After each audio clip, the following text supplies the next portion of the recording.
122 1-2 చరణాలు. యెహోవా మందిరమునకు వెళ్ళుదమని జనులు నాతో అన్నప్పుడు నేను సంతోషించితిని. యెరూషలేమా, మా పాదములను నీ గుమ్మములో నిలిచియున్నది. చాలండి. దేవుడు ఈ మాటలు మన వినికిడిలో దీవించునుగాక. ఆమేన్. ఈ మాట అంటున్న వ్యక్తి సామాన్యమైన వ్యక్తి కాదు. ఇజ్రాయేలు దేశమును 40 సంవత్సరాలు మొదటి రాజు తర్వాత రెండవ రాజుగా పరిపాలించిన రాజు పలుకుతున్న మాటలు ఇవి. రాజుకి ఎంత షెడ్యూల్ ఉంటుందండి రోజు?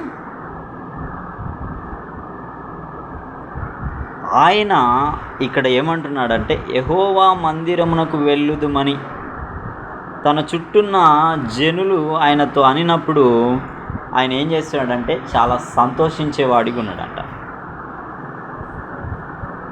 సమయం అనేది ఎంతో ఉన్నా ఆ సమయం మిగతా లోకంలో ఉన్న అభివృద్ధి కొరకే కానీ, ఆనందం కొరకే కానీ, ఇంకా కుటుంబం కొరకే కానీ, లోకం కొరకే కానీ, రాజ్యం కొరకే కానీ, ఇంకా ఏవైనా అనుభవించడానికి ఆయన సంతోషించినట్లుగా ఈ కీర్తనలంతటిలో మనం చూస్తే లేదు. కానీ దేవుని మందిరం గురించి, దేవుని ఔన్నత్యం గురించి ఆయన పాడే విషయంలో, దేవుని సన్నిధిని గడిపే విషయంలో, దేవుని వాక్యం ధ్యానించే విషయంలో, దేవుణ్ణి పాడే విషయంలో ఎక్కువగా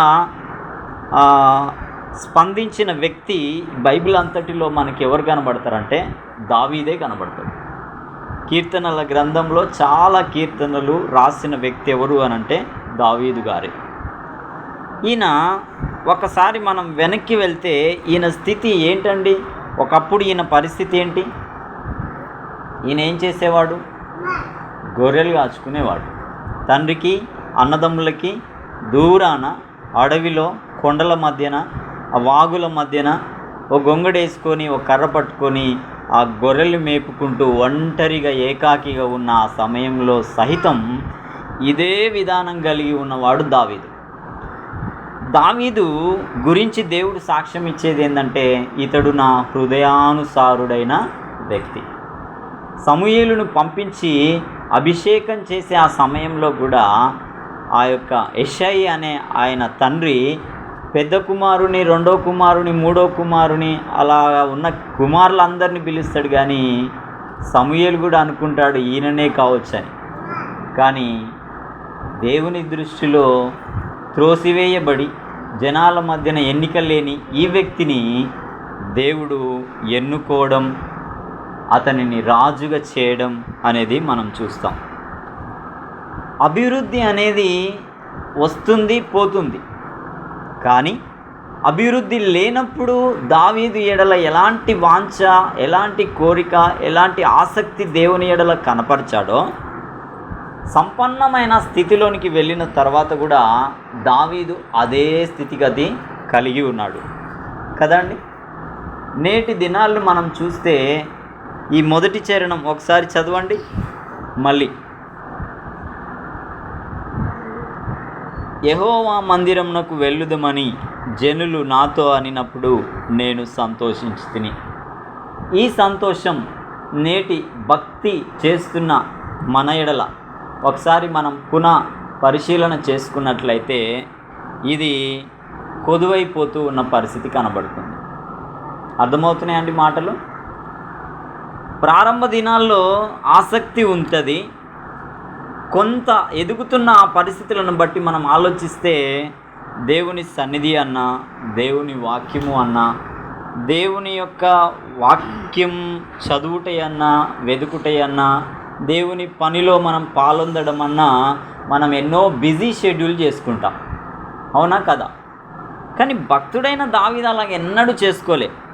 అదే అంటున్నాడు, ఎవరైనా జనులు నా దగ్గరికి వచ్చి ఇదిగో దేవుని మందిరంలోనికి మనం వెళ్ళుదమా అన్నప్పుడు అన్ని పనులు పక్కన పెట్టుకొని ఫస్ట్ ప్రియారిటీ దేవునికి ఇచ్చేవాడు దావీదు.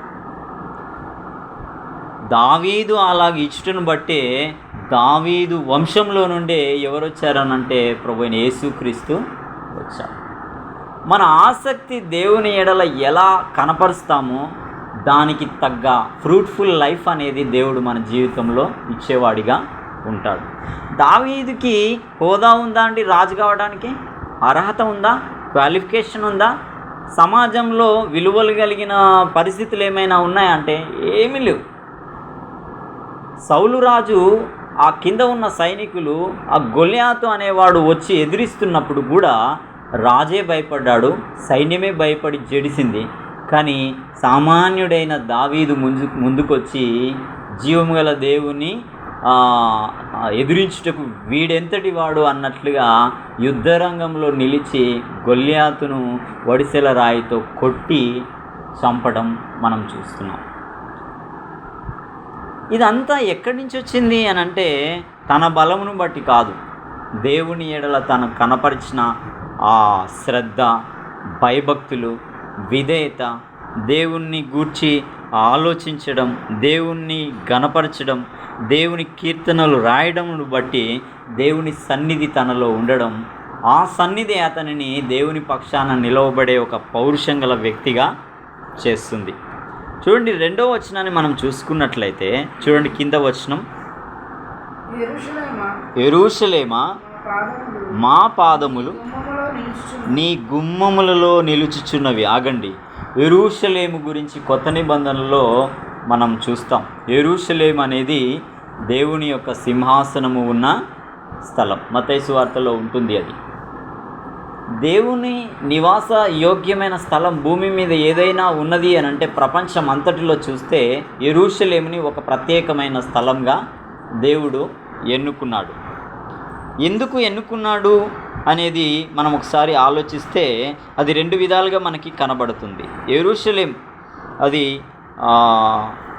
ఇజ్రాయెల్ దేశమందు ఉన్న యెరూషలేం ఒకటొస్తే, రెండోది నిత్య రాజ్యం కూడా దేనితో పోల్చబడ్డది అని అంటే యెరూషలేంతో పోల్చబడి ఉన్నది.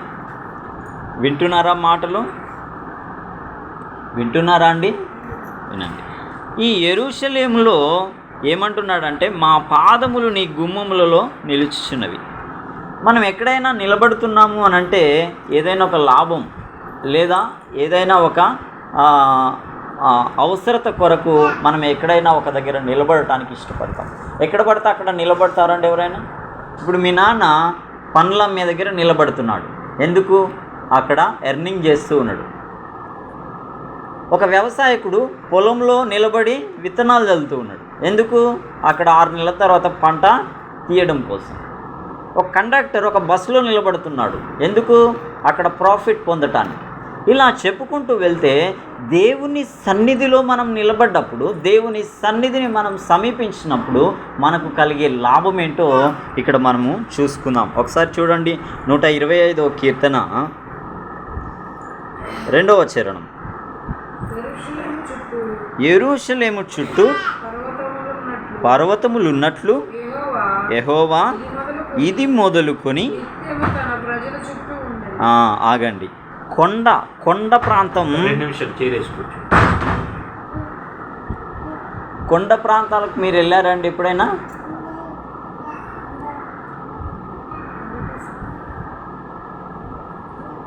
యెరూషలేము చుట్టూ ఏముంది? యెరూషలేము చుట్టూ పర్వతాలు ఉన్నట్లు యెహోవా ఇది మొదలుకొని నిత్యము తన ప్రజల చుట్టూ ఉంటాడు.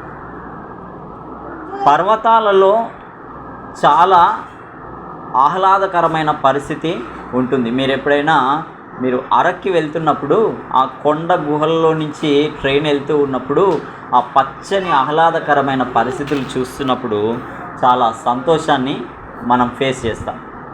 ఎందుకు ఈ మాట చెప్తున్నాను అనంటే, దేవుని యొక్క సన్నిధి మనతో ఉన్నప్పుడు అది ఏ పరిస్థితుల గుండా మనం వెళ్తున్నా కానీ మనం ఎలా ఉంటామంటే నెమ్మదిగా ప్రశాంతంగా ఉంటాం. కలవరానికి, ఆందోళనకు, అయోమయానికి, ఎటుతోచని పరిస్థితులకు మనము అటు ఇటు గాలికి చెదరగొట్టు పొట్టువలే మనం ఊగిసలాడే వారంగా ఉండం.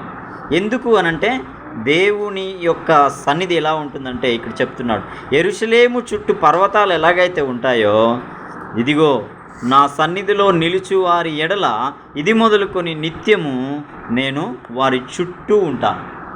ఇప్పుడు మన తల్లి మన తల్లి కానీ తండ్రి కానీ మనతో ఎంతకాలం ఉంటారండి చెప్పండి?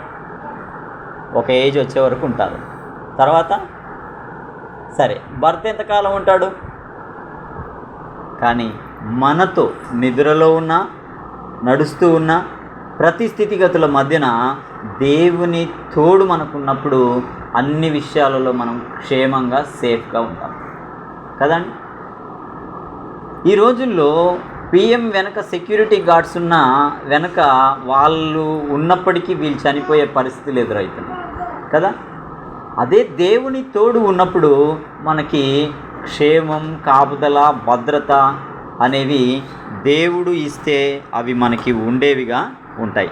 అదే చెబుతూ ఉన్నాడు. ఒకటి, ఆయన ఎలా ఉంటాడంటే, ఒక కొండ కదులుతుందండి. ఇప్పుడు ఒక కొండని కదపడానికి ఎన్నో మిషన్లు పెడితే అది ఏం రాయి, కంకరగా, స్టోన్గా, తర్వాత పొడిగా చేస్తూ ఉన్నారు. అయినా కానీ సంవత్సరాల తరబడిన దానిని పిండి చేయలేక ఇంకా అలాగే ఉంటుంది. ఇక్కడ దానితో పోలుస్తున్నాడు. ఏమని? యెరూషలేము చుట్టూ కొండలు ఎలాగున్నాయో నేను మీతో అలాగుంటాను, అంత స్థిరంగా మీతో ఉంటాను. స్థిరంగా ఉండి మీకు ఎంత సేఫ్టీగా దేవుడు ఉంటాడనేది ఇక్కడ మనకి చెప్పబడుతుంది. ఒకటి ఇదైతే. రెండవది చూడండి ఒకసారి, 133వ కీర్తన 3వ వచనాన్ని మనం చూసుకుందాం. సియోను కొండ మీదికి దిగివచ్చు, మంచు వలె ఉండును, ఆశీర్వాదమును శాశ్వత జీవమును అచ్చట ఉండవలెనని. చూడండి, మీరు ఒక ఎత్తైన కొండ మీదకి వెళ్ళినప్పుడు మంచు అది చూస్తూ ఉంటుంటే మేఘాల మీద మనం నడుస్తున్నట్టుగా ఉంటుంది.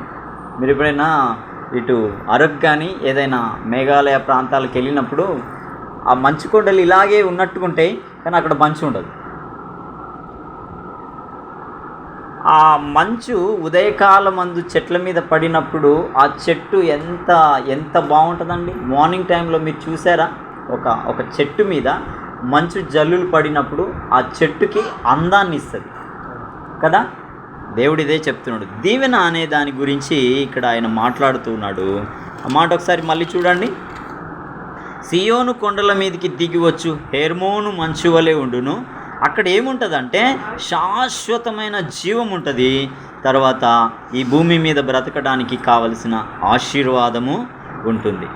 ఎక్కడ ఉంటుంది ఇది అంతా అనంటే, దేవుని మందిర ఆవరణంలో పాదములు నిలిపి దేవుని సన్నిధిని సమీపించి దేవుని మాటలు విని దేవుని మాటలను అనుసరించి దేవుని కొరకు సాక్షార్థంగా జీవించిన వారి జీవితాల్లో ఈ విధమైన మంచు వంటి ఆ యొక్క దేవుని వాక్యపు జల్లు మన మీద ఉంటుంది. రెండోది, మన బ్రతుకులో మనం చేయబూనుకొనుచున్న ప్రతి పని అది ఆశీర్వాదకారకంగా ఉంటుంది. ఒకరోజు ఈ లోకాన్ని విడిచి వెళ్ళిపోయిన తర్వాత శాశ్వత జీవం అనేది మనకి దేవుని మందిరావరణంలో దేవుని వాక్యం వినుట ద్వారా విశ్వాసం ద్వారా ఈ లోకంలో ఎదురవుతున్న ప్రతి విధమైన పరిస్థితులను అధిగమించే ఆ ఇమ్యూనిటీ పవరు దేవుని వాక్యం ద్వారా మనకి అందుతుంది. కాబట్టి ఇట్టి దానిని భక్తుడైన దావీదు ఎప్పుడు కోరుకునేవాడు. మరి నేటి దినాల్లో మనం ఒకసారి ఆలోచించుకోవాల్సిన అవసరత ఉంది. అభివృద్ధి ప్రాముఖ్యం కాదు, ఎదుగుదల ప్రాముఖ్యం కాదు, వీటన్నిటికీ ఆధారభూతుడై ఉన్న దేవునితో అంటుకట్టబడి దేవునితో కొనసాగడం అనేది చాలా ప్రాముఖ్యమైన విషయం. ఇంకో మాట మనం చూసుకుందాం. చూడండి, అదే 128వ కీర్తన ఒక మాట, చివరి మాట చూసుకొని ఈసారి పాపతో చదివి ముగించుకుందాం. 128వ కీర్తన 5వ చరణం. సియోనులో నుండి ఎక్కడి నుండి ఆశీర్వదిస్తాడంట అండి? ఇందాక మనం ఆశీర్వాదం చూసాం, అక్కడ కూడా సియోను కొండ మీద నుండి ఆశీర్వాదం, శాశ్వత జీవం చూసాం. అదే సియోను అనగా సాదృశ్యం దేవుని మందిరం, అలాగే దేవుని రాజ్యం కూడా సాదృశ్యంగా మనం తీసుకుంటాం. అక్కడ నుండి దేవుడు నిన్నేం చేస్తాడంటే ఆశీర్వదించేవాడిగా ఉంటాడు. అంత మాత్రమేనా? కింది వచనం కూడా చదవండి. నీ జీవిత కాలమంతయు యెరూషలేం అంటే ఒకటి సంఘం, 2 ఇల్లు, నీ ఇల్లు క్షేమం కలుగుట చూచెదు. నేటి దినాల్లో ఎన్ని ఇల్లులలో క్షేమం కనబడుతుందండి చెప్పాలి? అభివృద్ధి, ఐశ్వర్యం, పేరు, ఘనత ఉన్నా ఒక టైం వచ్చేవారికి ఇంట్లో క్షేమం అనేది తల్లిదండ్రులు లేదా పిల్లలు చూడలేని పరిస్థితుల మధ్యన ఇవాళ ఉన్న పరిస్థితి రేపు కనబడలేని దినాల్లో మనం ఉన్నాం. అయితే ఈ క్షేమం ఎక్కడి నుంచి మనం పొందుకోగలం? మన శక్తి చేత, మన బలం చేత, మన జ్ఞానం చేత, మనం సంపాదించే ధనం చేతన అంటే కానే కాదు.